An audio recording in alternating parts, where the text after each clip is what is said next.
Bonjour Alécom. Alors aujourd'hui, on va voir quelque chose de très intéressant. C'est un diagnostic, une réparation de télévision allemande. Alors, ma télévision de marque allemande, Mess, référence 43TX6219. J'aimerais que vous notiez la référence, que vous en aurez besoin, s'il vous plaît, pour m'aider tout à l'heure. S'il vous plaît, 43TX79 Nania2X UHD. Donc, elle a commencé à s'éteindre, cette télévision, de temps en temps, 1 à 2 fois par semaine. Elle se mettait en veille et redémarrait avec la télécommande. Pour allumer la télévision, on a besoin de la télécommande pour la rallumer. Elle se rallumait tranquillement. Mais il a insisté. En fait, il ne faut jamais insister lorsque vous avez un début de panne. La panne de Inch'Allah, elle se répare toute seule. Ça n'existe pas. Il n'y a pas ça. Quand vous avez un début de panne, il y aura certainement, si Dieu le veut, vous aurez certainement une panne. C'est quasiment sûr à 100% que vous aurez une panne. Donc, il ne faut pas insister. Quand la télévision s'éteint 1 fois, 2 fois, stop, arrêtez. Allez, ça vous coûtera beaucoup moins cher. Ensuite, elle s'est éteinte, veilleuse rouge clignotant sans jamais s'allumer à nouveau. Voilà, sans jamais s'allumer à nouveau. Alors, la veilleuse clignote jaune et rouge en même temps, alternativement. Je l'ai emmené chez un réparateur. Le diagnostic du réparateur, c'est celui-là. Problème de la carte mère et il n'y a plus de carte mère de ce type sur le marché. Donc, il m'a dit que c'était impossible de la réparer, la télévision, car en espérant que ces informations seront utiles. Beaucoup. Elles sont utiles, ces informations, très utiles. Merci. Alors, on regarde d'abord rapidement notre alimentation à découpage. Elle est composée d'une partie primaire, ici une grande partie primaire, et une partie ici secondaire. Donc sur la partie primaire, on rentre avec le 230 volts. Moi j'ai mis un câble derrière, je l'ai soudé, parce que ça m'embêtait le plastique là. Donc je suis passé 230 volts ici, et bien directement sur un pont de diode. Et après on a quoi? On voit qu'avant d'arriver sur le condensateur général, on a une espèce de bobine ici, une bobine. Donc ici un MOSFET et une diode. Donc ici on a un premier bloc. Ce bloc-là, c'est un bloc boost inverteur qui va transformer la tension de 320 volts du pont de diode en 400 volts lorsqu'il va recevoir le signal PS-on de la télécommande. Ça, c'est un petit rappel. Et ensuite, on voit qu'on a deux transformateurs, tout simplement. Alors, un petit transformateur et un gros. Donc, le petit transformateur, il est certainement là pour me sortir des tensions de stand-by. C'est une tension sur cette diode et le condensateur. Donc, il va se retrouver ici en 3,3 volts. Donc ici, on doit avoir 3,3 volts lorsque nous sommes en stand-by. Et ici, donc là, je dois avoir, alors c'est indiqué, c'est un gros transformateur, il sort une seule tension. Bizarrement, c'est du 24 volts. On sort que du 24 volts dans cette télévision. Donc cette télévision, elle va me sortir du 24 volts pour les envoyer là. Ça, c'est pour aller dans les lampes. On a le boost inverteur, le rétroéclairage. Il va venir ici sur un câble. Donc, on aura l'éclairage qui va s'allumer à condition d'avoir les 24 volts. Ça, il faut le vérifier. Est-ce que j'ai mes 24 volts? Là, c'est bizarre, mais les 24 volts, c'est même eux qui vont rentrer dans ce câble. Ce câble qui va rentrer dans la carte mère. Donc, de là à là. D'accord? Il passe comme ça, le câble. Il va rentrer dans la carte mère. Donc, on va rentrer avec du 24 volts. Donc là, dans la carte mère, on va envoyer le 3 volts. Et quand on appuie sur la télécommande, on enverra le 24 volts à une condition, que la carte mère fonctionne. Il faut que la carte mère accepte de me donner le PS-on. Elle va m'envoyer un signal PS-on. Et c'est comme ça que je vais avoir ici 24 volts et là 400 volts. Alors, on va commencer à faire nos relevés habituels pour ne pas se tromper. On va prendre le négatif et le mettre dans la partie secondaire. Donc, sur un truc GND ici, là, qui va avec le condensateur. GND. Et là, on va voir donc le petit transformateur. Le petit transformateur, il me donne 3 volts. Super, 3 volts. Et là, pour l'instant, j'ai le voyant rouge, il est fixe. Hein, il est rouge. Là, on est en stand-by. C'est normal d'avoir 3 volts. Donc, le petit bloc, ici, il fonctionne. On ne sait pas vraiment s'il fonctionne. Pour savoir s'il fonctionne, il faut aller voir son VCC dans la partie primaire. Dans la partie primaire, je prends donc le négatif dans le condensateur général, c'est-à-dire ici, et la diode VCC, j'ai 15 volts. Ok les gars, là j'ai 15 volts. J'ai 15 volts sur le VCC. En fait, si on continue sur ce bloc, le bloc stand-by là, on a du 3 volts en sortie et au primaire, on a du 15 volts VCC. Ce 15 volts, il est très intéressant, il va nourrir les oscillateurs pour avoir 24 volts et puis pour avoir du 400 volts. Je vous montre juste le VCC où il va. Le VCC il descend ici sur un petit transistor. Là, on a un tout petit transistor. Et ce transistor, c'est lui qui va recevoir le VCC, la tension VCC. On va la revoir ici, sur ce transistor. À 3 pattes, on aura ici 15 volts. OK? La tension VCC va venir ici en attente. C'est la même tension là. C'est comme si on avait un fil. D'accord? On a 15 volts. Et en sortie de ce transistor, on a 0 volts. On a donc 0 volts là sur la sortie. Et à l'entrée, j'ai 15 volts sur mon transistor VCC. Donc la partie là, pour l'instant, elle fonctionne en stand-by. Je me remets au secondaire. Et je vais voir ici. Alors là, il y a un transformateur qui me sort du 24 volts. Alors ce transformateur, il me sort 0 volts. Et ça, c'est normal. Pourquoi? C'est parce que je suis en stand-by. Donc c'est normal. Je vais en profiter pour voir mon condensateur général. Des fois qu'il a un défaut. Le condensateur général, il me sort une tension de 300 volts normalement. 320 volts. Ok, là il est bon. Donc là on a tout vérifié. Et là la carte mère, la carte d'alimentation, elle fonctionne. C'est-à-dire qu'on a une tension de 3 volts, une tension de 15 volts pour le VCC, une tension de 0 volts pour le 24 volts. Et pour le 300 volts, on n'a que 300 volts. On n'a pas le boost inverteur qui est activé parce que ici on est en stand-by. Donc je vais activer maintenant la télévision. Non, je vais vérifier quelque chose. Ici, je vais vous montrer pourquoi le propriétaire s'est trompé, pourquoi le technicien s'est trompé. On va vérifier une quatrième chose, ce sera intéressant pour tout à l'heure. Ici, c'est indiqué PS on. D'accord? Il y a une tension qui est marquée PS on. C'est une tension qui est envoyée de la carte mère à ici. Voyons cette tension, elle est de combien? 3,3 volts. D'accord? J'ai le voyant rouge ici. Et la tension, elle est 3,3 volts sur le PS on. Ça, c'est très intéressant. Maintenant, je vais allumer la carte. Et le voyant rouge, maintenant, il clignote. Il se met vert, rouge, il clignote. OK? Donc là, pour l'instant, j'ai allumé la télévision. Je vais sur le 3 volts. J'ai toujours 3 volts. Je vais maintenant sur le 24 volts. Maintenant, j'ai allumé la télévision. Et là, je n'ai pas 24 volts. OK? J'ai une absence là. Il me manque les 24 volts. Mais ce n'est pas grave. On continue. On va voir le boost converteur. Parce que normalement, il est activé. Hein? Eh bien non, il n'est pas activé. 320 volts. J'ai toujours 320 volts. Et ici, j'ai 0 volts. Et là, j'ai que 3 volts. Ça, c'est quelque chose qui est très bizarre. Mais on va aller vérifier quelque chose. On va aller vérifier maintenant le PS on. Tout à l'heure, on avait trouvé combien? On avait trouvé 3 volts. Voyons qu'est-ce qu'on trouve maintenant. Regardez, on trouve 60 millivolts. On a 60 millivolts sur le PS on. Alors que la télévision, elle est en train de clignoter. Qu'est-ce que ça veut dire, ça? La télévision, elle clignote. Ben ça, en fait, là, à ce moment-là, le propriétaire, le technicien, il a dit quoi? Il a dit, là, ma carte, elle ne donne pas de 24 volts. Elle ne me donne pas de 400 volts. Mais ce n'est pas de la faute de la carte. C'est de la faute de la carte mère. Parce que la carte mère, elle ne m'envoie pas de PS on. C'est ça son diagnostic. Là, j'ai le voyant qui clignote. Et le PS on, il est égal à 0. Donc, il pense que le PS on, il est absent. Mais en fait, ça, c'est une erreur. Parce que le PS on ici, il est négatif. En fait, c'est parce que j'ai le GND ici que la télévision, elle est activée. Mais est-ce que je peux le prouver? Est-ce que je peux le prouver que ce que je dis est vrai? Que la carte mère, elle fonctionne et la panne, elle est ici? Ben oui, c'est prouvable en fait. Parce que maintenant, on va aller voir le VCC. Tout à l'heure, il était de 14 volts. Tu te rappelles? Maintenant, on va aller voir le VCC. Regarde le VCC. Maintenant, il est égal à 11 volts.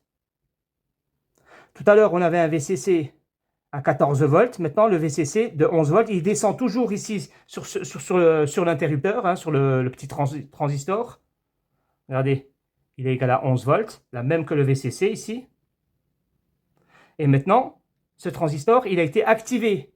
Il a été activé par l'optocoupleur qui est là. On a un premier optocoupleur pour faire le feedback et le deuxième, c'est pour le PS on. Donc le PS on qui est rentré sur la carte, qui vient de la carte mère, qui est un signal négatif. Il va activer l'optocoupleur et cet optocoupleur, il active le transistor. Et maintenant, regardez dans le transistor, en sortie,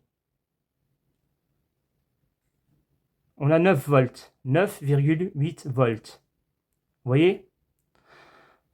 Donc là, ça prouve que la carte mère, elle fonctionne en fait. J'espère que vous comprenez l'importance de ce diagnostic-là, parce que grâce à ce diagnostic, ça vous évite d'acheter une carte à 200 balles. Cette carte, elle coûte 180 €, 170 € avec les frais de port et tout. Donc faites très attention à certains diagnostics. Lorsque vous le faites, les cartes, elles sont soit positives, soit négatives. Ici, on a une absence de tension sur le 24 volts et une absence de tension sur le boost converteur. Pas parce qu'ici, il y a une absence de signal PS on, parce que le PS on, je l'ai ici, même s'il est égal à 0. Le 0, c'est en fait, c'est l'action. Ben, ce 0-là, je sais qu'il réagit, parce que maintenant, j'ai le transistor qui reçoit une tension en entrée et il la dégage en sortie. Maintenant, qu'est-ce qu'il fait avec ces tensions de sortie? Ces tensions de sortie, elles vont alimenter l'oscillateur, ici, pour que lui me sorte du 24 volts. Et cette même tension, elle va sortir pour alimenter l'oscillateur pour le bloc ici, là, qui va me sortir du 300 volts en 400 volts pour faire du découpage sur l'oscillateur. Donc on a deux oscillateurs qui vont manger cette tension-là. OK? Cette tension, en fait, elle est sur cette diode, sur un condensateur. On va la retrouver sur un condensateur. Alors, cette tension VCC qu'on va retrouver sur cette diode, on va la retrouver sur ce condensateur-là. Moi, j'ai un petit problème avec ce condensateur. Je trouve lorsque le voyant il est rouge, lorsque le voyant il est éteint, sur le VCC ici, 14 volts. OK? Les 14 volts, je l'envoie sur l'interrupteur. J'appuie sur la télécommande. La télécommande, elle ferme l'interrupteur. Donc, elle fait passer les 14 volts ici pour donner à manger à l'oscillateur pour le bloc là et l'oscillateur de ce bloc là pour avoir 400 volts. Donc, j'ai l'impression que la tension, elle chute. OK? Il y a une chute de tension. Donc, ça, c'est première panne. La chute de tension, elle est trop énorme. C'est pas normal d'avoir ici 8 volts. Avoir 8 volts ici pour nourrir deux oscillateurs, je trouve ça un peu trop faible. Ça, on a 9 volts. Ouais, 9 volts. Moi, je trouve ça un peu faible. Et d'ailleurs, on verra les 9 volts, quand ils arrivent sur les oscillateurs, ils arrivent à 8 volts et 7 volts. Il y aura encore une chute de tension. Donc, ce que je voudrais vous expliquer d'abord, c'est le condensateur là. Moi, je trouve qu'il a peut-être un problème, ce condensateur. Ça, c'est la première panne. Je trouve que la tension là, elle est pas normale, elle chute trop, donc je vais changer le condensateur VCC. Ça, c'est la première chose. Alors, en retournant la carte, là, j'ai vu tout de suite, moi, la panne. Bon, c'est un petit peu l'œil de l'ancien, hein. Je suis un ancien maintenant, on peut dire. Alors, qu'est-ce qui a créé cette panne? Parce qu'il y a beaucoup de pannes là aujourd'hui. Il y a différentes pannes. Je vais vous les expliquer petit à petit. D'abord, qu'est-ce qui s'est passé? Ben, la télévision, elle s'allume, elle s'éteignait. Des fois, de temps en temps, elle s'éteignait. Alors, pourquoi elle s'éteignait exactement? En vérité, c'est par rapport à comment tu bouges dans la maison. Comment tu bouges, tu sais, tu fais bouger les meubles, et tu sais, les murs et tout ça. Et donc, tu crées des vibrations. Pourquoi une vibration? Parce que ici, on a le transformateur. Alors, il faut avoir l'œil. Moi qui suis aveugle, ici, on a le transformateur. Là, ce pin-là, il est décollé. L'autre un petit peu, à moitié, et l'autre, celui-là, il est décollé.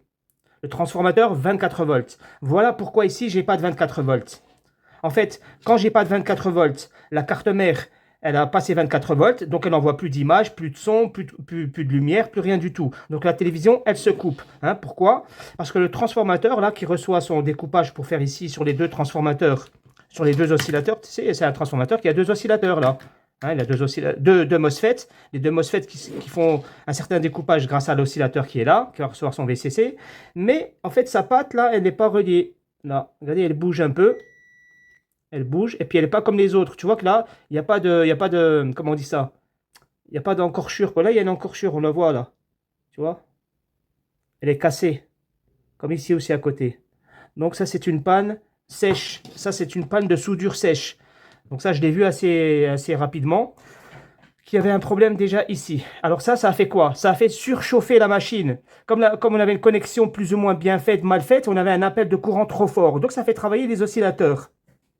Donc ça peut créer aussi une panne sur l'oscillateur et en fait sur un problème sur toute la machine à peu près un peu partout. Donc ça, c'est un premier truc que je vais régler. Je vais faire ici une soudure ici, des grosses soudures. Je vais refaire toutes les grosses soudures de tout le transfo en fait. Je vais refaire tout le transfo.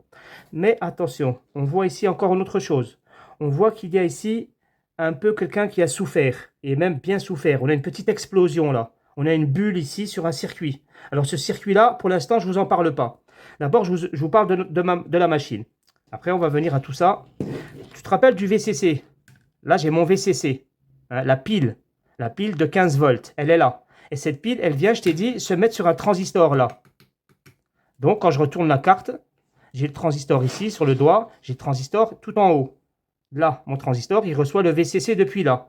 On va faire le cheminement pour que tu comprennes là où je vais t'emmener à comprendre ça. Là, j'ai mon VCC. Donc, le VCC, il est là, sur une diode.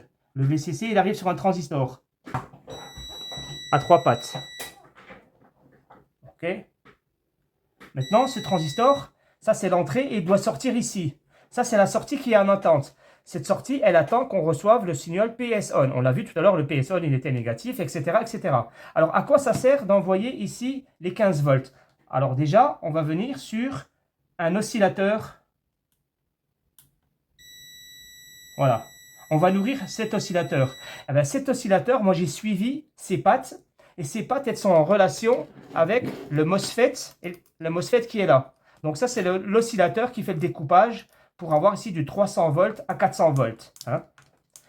Cet oscillateur, il est important, il fait le découpage. Et donc, cet oscillateur, il mange la tension qui est là. Qui est donc qui est normalement de 14 volts. Mais là, on l'a vu, elle a chuté à 11 volts. Elle donne à manger à lui pour avoir 400 volts. Mais elle donne aussi à manger à l'autre oscillateur. L'oscillateur pour avoir 24 volts. C'est cet oscillateur-là. Alors, elle ne lui donne pas à lui directement, elle le donne à un transistor. C'est comme ça, c'est parce qu'il va être commandé. Il va y avoir un retard. D'abord, on aura le boost inverteur qui donnera 400 volts, et après, on aura le 24 volts. D'accord? On rentre dans ce transistor. Ce transistor, quand il sera activé, il va prendre les 24 volts, et le VCC, il va l'envoyer ici. OK? Donc ça, là maintenant, je vais mettre le jus et on va vérifier toutes ces tensions. Je vais donc voir ici ma tension VCC. Donc je me mets sur le négatif. Là, je sors de la diode. Enfin, je vais directement sur le transistor. En entrée du transistor, j'ai 11 volts. Je sors du transistor, j'ai 9,9 volts. Peut-être que le transistor, il mange un peu trop de tension. Hein. Il y a trop de chute de tension, je trouve. Hein. Voilà. Donc cette tension-là, elle va où? Elle va donner à manger à l'oscillateur. Bon, je ne vais pas voir son pied, c'est trop dangereux. Et après, elle va descendre en bas, je vous ai dit. En bas, donc, ici. Voilà. L'oscillateur du bas, il mange 9 volts. Et est-ce que l'oscillateur, il mange c'est une tension? Alors, la tension ici, à l'entrée, voilà, 7 volts. Donc là, on a un oscillateur qui mange 7 volts. L'oscillateur qui est en bas, il mange 7 volts. Et l'oscillateur en haut, il mange lui aussi pareil 8 volts. Donc ça, c'est pas assez. D'accord? Ce n'est pas assez pour moi. Mais il y a encore un autre problème. Alors, je coupe l'électricité. En fait, le VCC, il ne va pas que ici et là. Il va sur un autre composant. Il va sur ce composant qui est là. Mais là, j'ai un composant, honnêtement, que je ne connais pas du tout. J'ai jamais vu ça de ma vie. Ce composant-là, il est très, très bizarre. Lui, là, il va recevoir le VCC, la même tension qui sort du transistor. Donc, on sort du transistor directement ici et à l'oscillateur là. Et lui, il a des résistances de feedback. Il est en relation avec des... Regardez-moi ça. Il est comme ça, là, face à des résistances. Alors là, on a le positif du condensateur général. Ça, c'est le positif. Hein. Ça, c'est le positif du condensateur général. Il rentre dans 1, 2, 3, 4 résistances. Il rentre dans ce circuit. Et là, pareil, on a le positif. Il est où? Là, pareil, il rentre par là le positif. Il rentre dans 1, 2, 3 résistances et il rentre dans ce circuit. J'ai l'impression qu'il fait un espèce de truc de feedback. Je ne sais pas exactement ce que c'est. Hein. Mais ce que je vois, c'est qu'il y a un petit fil qui sort de là. Il sort de là, il passe par un fusible. D'accord? Ce fusible-là. Ce fusible a une destination. Il arrive bien quelque part. Moi, c'est comme ça que j'essaie de comprendre à quoi sert ce circuit. Donc, je vais aller sur ce circuit, dont j'ignore ce que c'est complètement. Je sais qu'il sort ici sur un fusible. Ça, c'est un fusible. Ce fusible, il sort de ce circuit-là. Mais qu'est-ce qu'il fait, ce circuit-là, ce fusible? Il renvoie une information, comme ça, il descend là, et il arrive là. Et après ça, ça allait où? Ça allait dans le circuit. Oui, en fait, on sort de la résistance, c'est ça, on sort de la résistance pour revenir sur le circuit. Enfin, je ne sais plus, mais en tout cas, ça rentre dans le circuit. Donc, cette information, elle rentre dans le circuit après, hein, ça c'est sûr, par une résistance ou quoi que ce soit. Donc là, j'ai un circuit, je ne sais pas ce que c'est ce circuit-là. Ce n'est pas un oscillateur. Je ne sais pas, ça doit être un truc de contrôle de feedback. Apparemment, il y a des résistances feedback. J'ai vérifié les résistances feedback, elles sont bonnes. Elles sont 1 mégaohm toutes. Donc, il n'y a pas de problème avec les résistances. Mais ce circuit, voilà ce que je voulais vous montrer, c'est qu'il a explosé. Voilà, je ne sais pas à quoi il sert exactement, hein, mais là, il a explosé. Là, il y a une implosion ici. Là, il y a une boule en plein milieu. Je vois qu'il y a un trou, tu vois, même comme une boule, il y a un trou. Et je vois que cette tension, alors quand je vais la mettre, maintenant, je vais vous mettre cette tension, parce que cette tension, elle me paraît importante. J'espère que vous comprenez ce que je veux dire. Cette tension, elle paraît importante. Elle paraît importante parce qu'elle va être responsable de l'activation du 24 volts. Donc là, je mets le jus. Je me mets sur le négatif.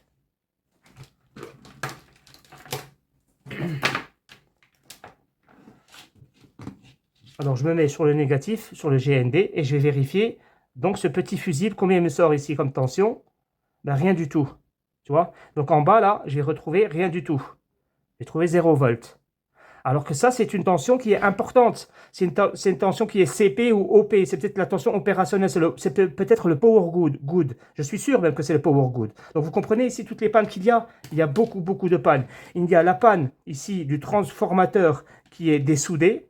Et ça a généré beaucoup de problèmes. Un problème notamment ici sur un circuit dont j'ignore le nom. Je ne sais pas du tout comment il s'appelle. Et bien, ce circuit-là, il reçoit le VCC. C'est ça qui est terrible. Tout à l'heure, la sortie VCC, c'est là. Ben, elle va toucher le circuit ici. Voilà, elle touche. Vous comprenez? Donc ce circuit-là qui est explosé, c'est quelqu'un qui mange du VCC. Alors, est-ce que ce ne serait pas lui qui fait chuter la tension, étant donné que lui, il a explosé? Il n'est pas en court-circuit. Je n'ai pas dit qu'il était en court-circuit dans ses sorties, il n'y a pas de court-circuit. Mais il a explosé. Alors, est-ce que lui, comme il mange le VCC, est-ce que c'est pas lui qui fait chuter le VCC? Donc, j'ai réfléchi un petit peu. Au lieu de changer le condensateur VCC, la première chose que je vais faire, je vais supprimer ce circuit dont j'ignore son utilité. J'espère que tout ça, c'est bien clair, les gars. Hein, j'arrive pas à pas à vous expliquer la panne, en fait. Nous avons donc ici un VCC qui a une tension qui est de 14 volts lorsque la télévision elle est éteinte.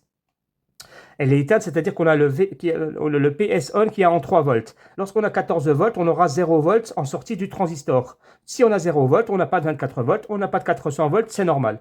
Maintenant, j'appuie sur la télécommande, le PS on négatif, il arrive et il active bien le transistor. Sauf que le transistor, il fait trop chuter sa tension. De 14 volts, il l'a fait chuter jusqu'à 11 volts. Ben, ces 11 volts, c'est eux qui vont nourrir le circuit dont j'ignore, là, le fonctionnement. Et là, au-dessus, l'oscillateur pour avoir du boost converteur 400 volts, et puis l'oscillateur qui va donner du 24 volts. Donc c'est une tension qui est importante. Cette tension, elle a trop chuté.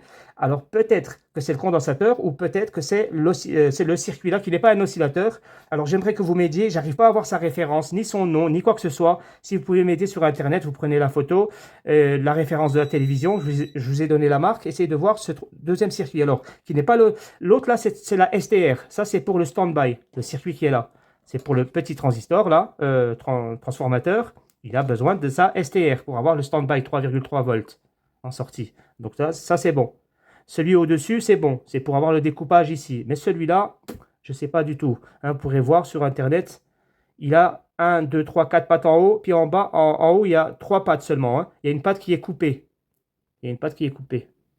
Voilà les amis, je vais d'abord supprimer ce circuit pour voir le comportement du VCC. Si je vois que le VCC n'a pas augmenté, je vais changer le condensateur et normalement, on devrait avoir un bon fonctionnement au moins du boost converteur. Le boost converteur, lui, il devrait fonctionner parce que lui, il n'a pas besoin de cette information feedback. L'information feedback, encore une fois, elle vient ici sur ce fusible pour donner une information ici de commande, le power good. Et ce power good, il est absent parce que lui, il est explosé. Pourquoi? Parce que ici, j'ai eu une déconnexion du transformateur 24 volts. Voilà les amis, à tout de suite.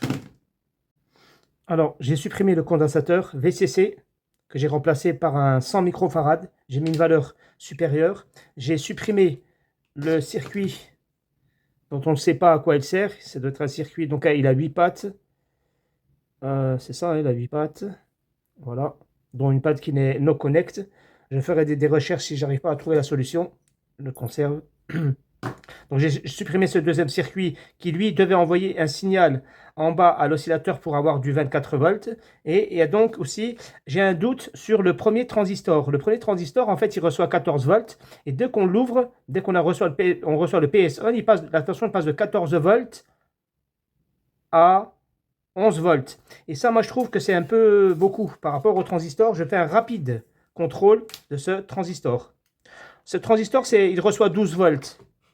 Hein, ou 13 volts, non, 14 volts. Donc, c'est un coupeur de positif.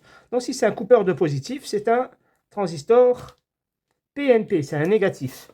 Alors, notre transistor à nous, celui qui est peut-être défectueux, on va chercher s'il est négatif, positif, on cherche.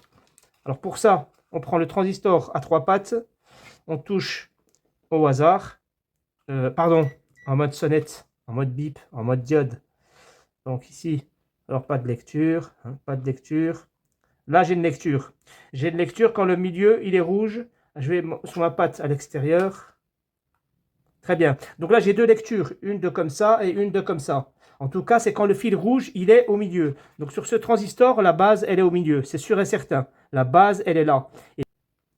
alors là, 266, ici. Alors là, on a d'un côté 0,6,9. Et là, d'un côté, on a 0,6,4. Alors ici, là, on a le petit. Donc là, on a le collecteur. De ce côté-là, on a le collecteur. Et on a ici l'émetteur. Donc je vais voir pour l'autre. Là, ça ne marche pas. Là, on a une lecture. On a une lecture avec le fil rouge au milieu. Alors, ici, 714. Ça, c'est le nouveau que je veux mettre. Et là, 710. Comme ici. Là, on a 67. Et là, 72. Donc, le petit, il est là. Alors, le petit, là, ce sera la charge. Ici, la charge. Et là, pardon. Là, le grand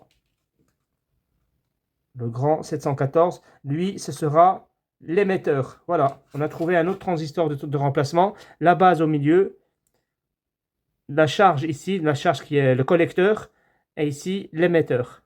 Donc pour remplacer celui-là, je vais le remplacer parce que je trouve qu'il consomme un peu trop de tension. Et voilà, je place d'abord ça et on regarde. Plus ou moins. Donc j'ai supprimé le transistor. Il ne me plaisait pas le transistor. J'ai changé aussi, dans le doute, le condensateur. Et maintenant, les tensions, alors je vais mettre le jus. On a toujours la même situation, hein, mais peut-être améliorée. C'est-à-dire que maintenant, j'ai en VCC.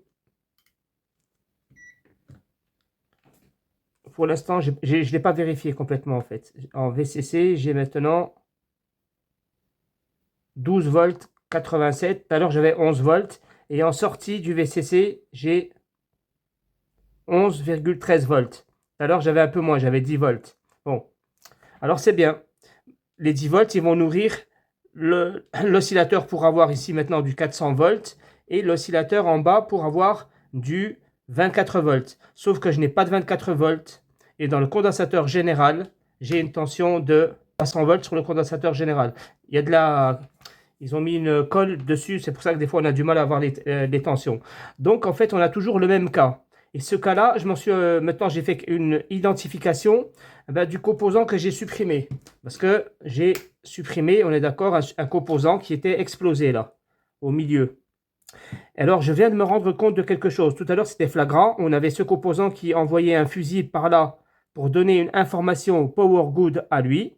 Et maintenant regardez ce que j'ai découvert. Dans ce circuit-là, la même chose. On a un bip, bon, il faut me croire. Allez hop, on le fait avec les doigts. On a un bip qui part ici, qui part sur une résistance, deux résistances là que vous voyez. Et il revient ici pour donner l'information. Et l'autre résistance, elle va sur le condensateur. Et le condensateur, il va directement sur le circuit là. Et ça, c'est l'oscillateur pour le boost converteur. Donc en fait, lui là, il donne des informations à lui et à lui pour travailler. C'est clair, net et précis pour moi. Hein. C'est clair et net. Alors, je me suis dit même, attends, peut-être qu'en même temps, lui, il est cramé, puis lui, il est cramé. Mais en fait, ils ne sont pas cramés. Pourquoi ils ne sont pas cramés? Parce que j'ai vérifié le feedback. Le feedback, et j'ai surtout vérifié la sortie de l'horloge. Plutôt, j'ai vérifié la sortie de l'horloge. Sur le boost converteur, en fait, lui, il va sortir un signal d'horloge à un MOSFET. Ce MOSFET-là. Et ce MOSFET, il a... donc, trois pattes, le drain, le source et le gate. Voilà, la gate, c'est là où on voit plein de résistances et un transistor. Donc ça, c'est la gate. Eh ben, entre le négatif, le GND et la gate, on a une résistance de 8 kΩ. Ça veut dire qu'ici, l'oscillateur, il est bon. Il n'est pas cramé, l'oscillateur. il a même sa tension de 12 volts pour travailler. Mais il ne travaille pas parce qu'il a besoin de ce signal-là. Ça, c'est pas fait pour faire beau, hein. Il était là pour donner une commande. C'est comme ça. Il fait la partie feedback pour les deux. Et en même temps, il envoie un signal en bas pour que lui, il envoie une alimentation, un découpage pour avoir du 24 volts. Alors, j'ai vérifié ici les MOSFET aussi. Les MOSFET ne sonnent pas. Deuxièmement, j'ai voulu vérifier si l'oscillateur, lui, peut-être, il était défectueux. C'est pour ça qu'il ne donne pas de... Ben non, en fait. Hein, parce que dans les signaux d'horloge de ce MOSFET, donc dans le drain source gate, dans la gate, la gate, elle a une résistance qui est très, très, très élevée entre le GND et la gate. D'accord? À chaque fois, j'ai des grandes résistances. Donc moi, je vais m'arrêter là. Je vais voir avec le propriétaire ce que je peux faire. Moi, pour l'instant, je ne peux pas résoudre ce problème. Parce que ce composant... Alors, je l'ai posé quelque part, il est là. Ce composant, moi, je ne sais pas ce que c'est. Demain, je vais le mettre dans l'alcool pour voir un petit peu si je peux voir son nom qui apparaît. Mais ça va être difficile. Si je le retrouve, c'est bien. Et sinon, j'ai besoin d'aide. Hein, vous avez vu la marque de la télévision. Ben, si vous pouvez essayer de googliser ça et trouver le composant qui se trouve là, par là, entre les trois, là, celui du milieu, pour me dire le datasheet que je puisse le commander. Voilà, les amis. Donc, c'était une panne d'alimentation à découpage due ici à un faux contact du transformateur. Donc j'ai refait les contacts, hein, j'ai refait les soudures. Donc là, il ne risque plus de bouger. C'est pour ça qu'on avait des étincelles. C'est pour ça que la télévision, elle s'allumait et s'éteignait. Et entre l'allumage et l'éteignage à chaque fois, ben, on a posé un problème. Alors, l'avantage de ce circuit, moi je pense que c'est ce qui est bien peut-être avec ce circuit qu'ils ont rajouté, qu'on ne connaît pas dans une alimentation découpage, surtout au primaire, c'est que quand il est là, quand on a un défaut, c'est lui qui prend. Voilà. Au lieu de remplacer l'oscillateur et l'oscillateur, etc., ben c'est lui qui prend. Peut-être que c'est bien. Peut-être que ça évite de cramer les oscillateurs, les MOSFET, etc., quoi. D'accord? Donc, ce circuit, on va le découvrir en même temps. Pour l'instant, j'arrête la vidéo. Ce sera la vidéo 145. Je reviendrai dessus si je retrouve le composant et si j'ai d'autres informations.